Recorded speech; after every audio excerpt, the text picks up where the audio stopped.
today we're going to be talking about industrialization, urbanization, and social effects. You're going to simply fill in the blanks on your paper. So there's a population explosion in Europe between 1831 and 1851. Germany grew from 26.5 million to 33.5 million people. Britain grew from 16.3 million to 20.8 million people. And France rose from 32.5 million to 35.8 million. Migration from the countryside produced a situation in which the physical resources of cities were stretched beyond capacity. The labor force. Some of the workforce were reasonably well off and enjoyed steady employment and decent wages. Other workers were the laboring poor, who held jobs but earned little more than subsistence wages. And we know that subsistence means just enough to survive.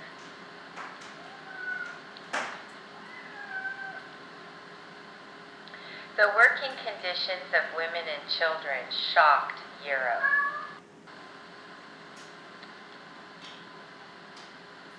Proletarianization was the 19th century process in which labor became a commodity of the labor marketplace. The factory owner provided the financial capital to construct the factory, to purchase the machinery, and to secure the raw materials. The workers contributed their labor for a wage. In this labor marketplace, workers had no say about product quality or price.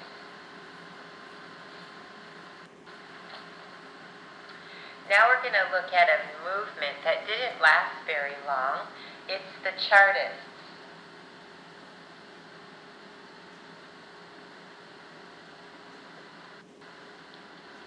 And basically it stands for the People's Charter.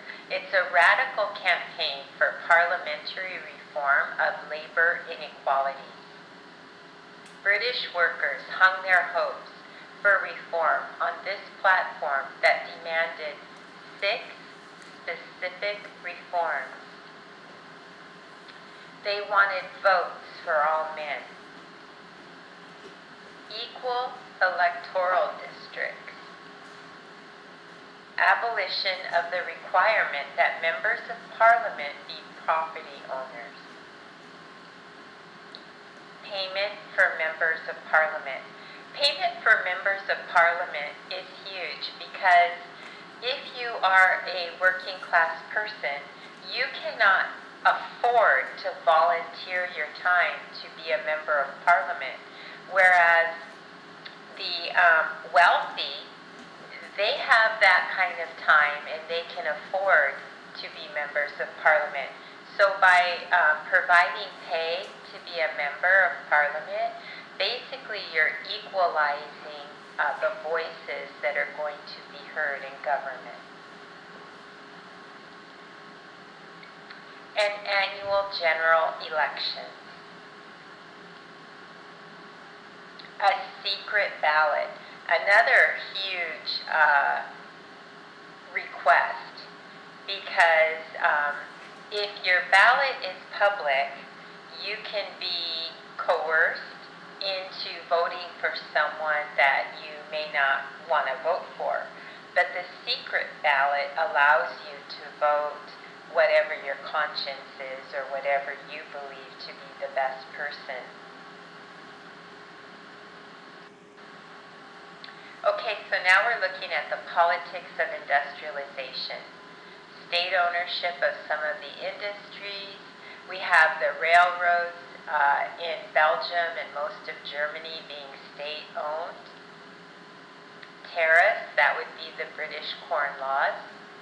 We know that they're going to be repealed. National banks granted a monopoly on issuing banknotes. The Bank of England, we talked about that when we looked at early industrialization. The Bank of France, under Napoleon, that was established. Companies required to register with the government and publish annual budgets, and new legislation to establish limited liability and create rules for the formation of corporations. A postal system. Free trade zones, and we know that in Germany it was the Zollverein. Problems of crime and order. Throughout the first 60 years of the 19th century, crime appears to have increased slowly but steadily before more or less reaching a plateau. Professional police forces first appeared in Paris in 1828. This should be a review of something you've already studied. As an alternative to capital punishment, the British government sentenced persons convicted of the most serious crimes to transportation to the colony of New South Wales in Australia. Okay, this is hugely important because these are the classical economists that we're going to be talking about, and they are very influential in classical economics. So the classical economists favored economic growth through competitive free enterprise. They believed most government action to be mischievous and corrupt. They believed government should maintain a sound currency, enforce contracts, protect property, impose low tariffs and taxes, and leave the remainder of economic life to private initiative.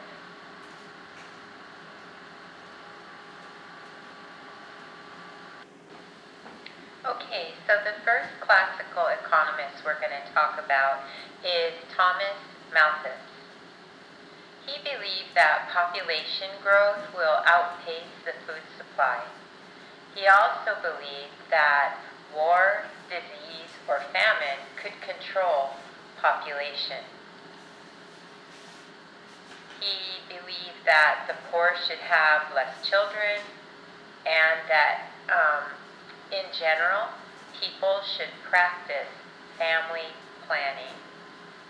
So if the poor have fewer children and people practice family planning, he believed that the food supply will then keep up with the population.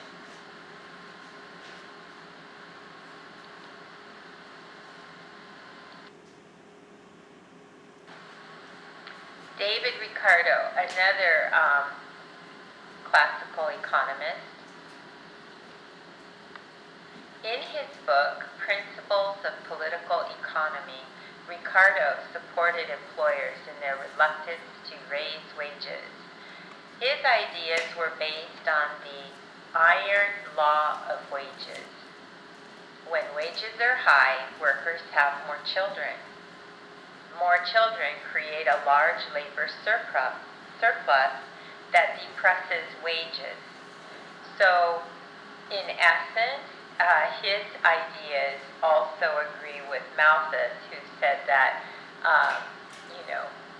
poor workers should have fewer children.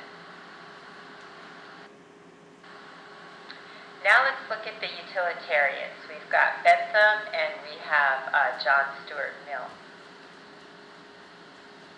The goal of society is the greatest good for the greatest number. I really like that idea. There's a role to play for government intervention to provide some social safety net. Utopian socialism. Utopian socialist was a name given to a group of writers who helped define the social question. Count Claude Henry de Saint-Simon was one of the earliest of the socialist pioneers. As a young liberal French aristocrat, he had fought in the American Revolution and welcomed the French Revolution. Saint-Simon believed modern society would require rational management. Now let's look at anarchism, which is pretty extreme. Writers and activists who rejected both industry and the dominance of government. Some favored programs of violence and terrorism. Others were peaceful.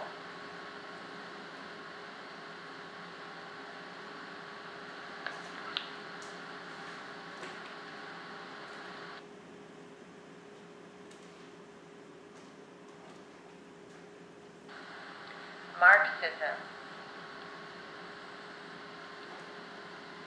Karl Marx was born in Germany and came from a middle-class family. He partnered with Friedrich Engels to write the Communist Manifesto. Marx derived the major ideas of the manifesto and his later work from German Hegelian philosophy, French utopian socialism, and British classical economics.